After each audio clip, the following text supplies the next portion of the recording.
दिल्ली विधानसभा में नीरज बासोया ने जो स्पा का मुद्दा उठाया है वो बहुत गर्मा गया है। लाजपत नगर 1 में रेजिडेंशियल इलाके में ए ब्लॉक में कई ऐसे स्पा एक लाइन से खुले हुए हैं कि यहाँ के रेजिडेंशियल इलाके के लोग काफ़ी परेशान हैं। आइए जानते हैं उनसे।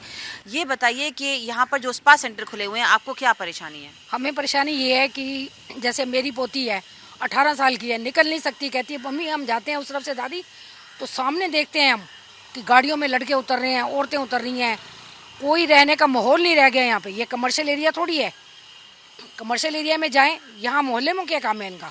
जो ऑनर है वो सामने ही नहीं आते बिल्कुल, और ऐसे लोगों को रखते हैं जैसे अफगानी हो। ये सब बहुत दिक्कत है हम लोगों को, हमारे बच्चियां बेटियां बिल्कुल निकल ही नहीं सकती रोड पे। आपको क्या लगता है कितने सालों से ये स्पा सेंटर ज़्यादा बढ़ गए हैं, कुकुर मुत्ते की तरह उगाए हैं, और किस तरह की परेशानी आप लोग झेलते हैं? जी 5-6 सालों से तो बहुत ज़्यादा है, बहुत ज़्यादा निकलना मुश्किल है सबके लिए। आपको क्या लगता है कि किस हद तक परेशानियों का सामना आप लोग करते हैं जिस तरह से स्पा सेंटर लगातार खुले हुए हैं? शाम के टाइम पे तो यहाँ पूरी लाइन लगी होती है, एक आ रहा होता है एक जा रहा होता है, तो हम लोग बाहर नहीं निकलते उस टाइम। क्या पता अननोन सारे फेसेस हैं, तो बहुत दिक्कत है। तो इनको यहाँ से स्पा बंद करने ही होंगे हर हालत में। इसलिए हमने पहले यहाँ के जो काउंसलर है शरद कपूर जी को शिकायत कर चुके हैं कि वो यहाँ से हटाओ। यहाँ से हम कई बार कैंडल मार्च भी निकाल चुके हैं, लेकिन अपने हाथ में नहीं है ना, जब तक ये लोग साथ नहीं होंगे। तो कितने साल से ये समस्या ये 2-3 साल से ज्यादा चल रही है। अगर लड़के खड़े होते हैं, लड़कियों का निकलना मुश्किल है, गंदे गंदे कमेंट्स होते हैं, किस लिए होते हैं? आप लोगों के साथ या आपके ये नेता लोगों के बेटियों और बहनों के साथ हो तो उनको पता चले। और वो तो ये फेस करते नहीं है, फेस हम लोग करते हैं। हम लोग किस लिए फेस करें? और हम इनको हटा के रहेंगे, जो मर्जी हो, चाहे हमें धरना देना पड़े, चाहे हम इनका रुकाव करेंगे, रास्ते भी रोकेंगे इनके, जो मर्जी हो जाए। कई लोगों ने कोशिश की लेकिन नहीं, ये शराब के ठेके हैं, ये सब चीज़ें बंद होनी चाहिए। क्यों आपको जाना, आप कमर्शियल एरिया में जाइए ना, आप रेजिडेंस में क्यों आ रहे हैं? हम पसंद नहीं करेंगे क्या? हम क्या अपने मकान बेच के जाएंगे? जाना तो वो मकान बेच के जाएं, अपनी दुकानें बेच के जाएं। हम यहाँ से नहीं जाएंगे और उनको यहाँ से जाने देंगे, ये सोच लीजिए। उनको ही भगाएंगे, हम लोग नहीं भागेंगे, उनको भगाएंगे। ये तो ऐसे आज हम लोग जाएंगे, वो तो और चौड़े होते जाएंगे। किस लिए? आज 1 खुला, 2 खुला, 4 खुले, 10 और साथ में खुल जाएंगे। शिकायत आप लोगों ने इसके पहले भी किन्हीं लोगों से की है या अभी हाल ही में ये ज्यादा संख्या बढ़ी? नहीं, पहले से भी कर रहे हैं। वो उस लाइन में तो ऐसे रेजिडेंट्स हैं जो ऑनर हैं ऊपर, वो अपना घर छोड़ के किराए पे आके रहे हैं इधर। हमारे बिल्कुल घर के पीछे हैं स्पा, और बैक साइड में भी वो लड़कियां दरवाजे खोल के, हमारा फेस टू फेस दरवाजा, इतना गैप है, उसमें लड़कियां बैठ के सिगरेट पी रही हैं, दारू पी रही हैं बैठ के। अभी तो शरद जी ने 2 एटलीस्ट बंद करवाए हैं, बट बहुत बुरा हाल है। मतलब बेचारे ऑनर जो 3rd फ्लोर के ऊपर रहते हैं, उनकी लड़कियां जब नीचे उतरती हैं ना, तो उनका बुरा हाल होता है। वो बेचारे घर छोड़ के खुद ऑनर किराए पे आके रह रहे हैं इस तरफ को। तो अब बताओ इससे ज़्यादा एक मकान मालिक के लिए क्या होगा? और मकान मालिक कोई नहीं है, फ्लैट बेचे हुए सबने और आगे उन्होंने किराए पे दिए हुए। मकान मालिक कोई रहता ही नहीं यहाँ पे, जो नीचे तो अपना पैसा।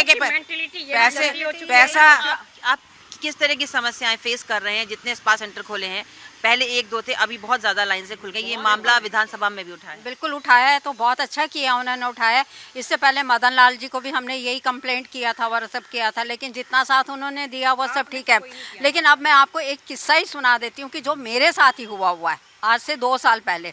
अब मैं अपने यहाँ से इस सड़क से निकल रही थी और सारा करके, ठीक है कि अब कहीं से मैं फंक्शन से आ रही थी, तैयार हुई थी, सब थी, और सारा करके इतने में वो लड़कियाँ आ गई, तो मुझसे पूछती हैं मैम आपका कौन सा ग्रुप है? अब आप देखिए कि मैं एक रेजिडेंशियल इस एज की, अगर वो मुझसे ये क्वेश्चन करती है कि आपका कौन सा ग्रुप है, तो ग्रुप से उसका क्या मतलब था?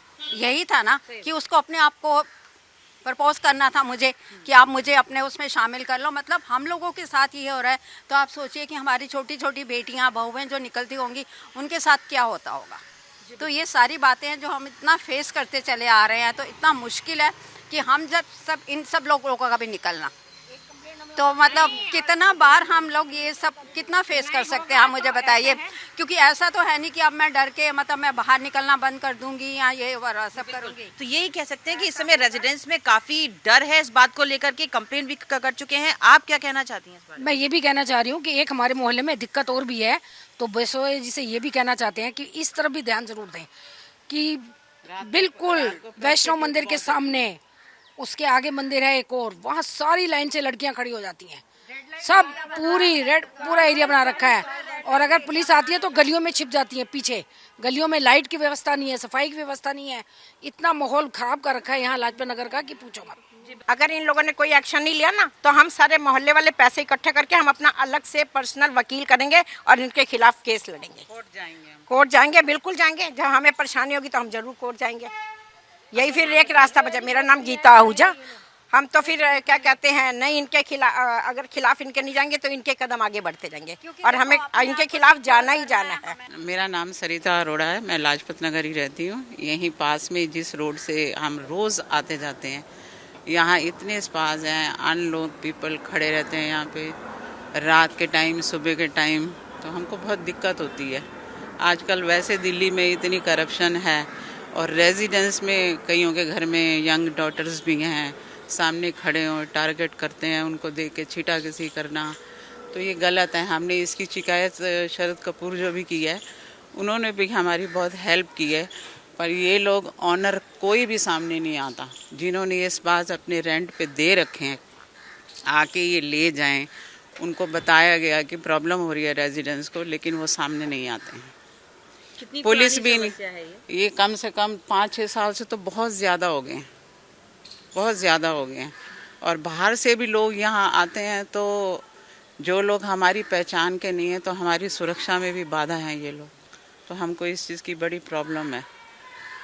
हाँ, तो आप प्लीज़ इनको बंद करवाने के लिए, शरद जी ने भी बड़ी कोशिश किया, हमने मार्च भी लगाया यहाँ पे, पूरी उन्होंने हेल्प भी की। अब नीरज बसोया जी और साथ आ गए हैं तो डबल ताकत होगी उनके पास, तो ये काम जल्दी से जल्दी कराओ।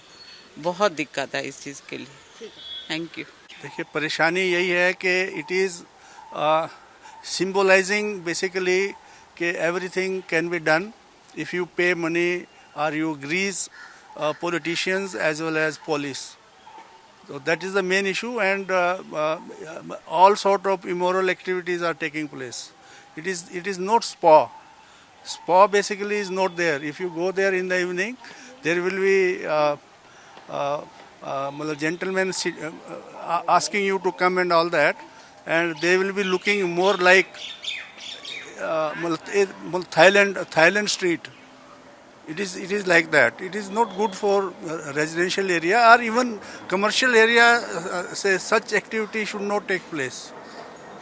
If it is spa, then it should be really spa. तो आपने कहीं कंप्लेन की इस चीज की? अभी तक कितने साल से ये समस्या आ रही है?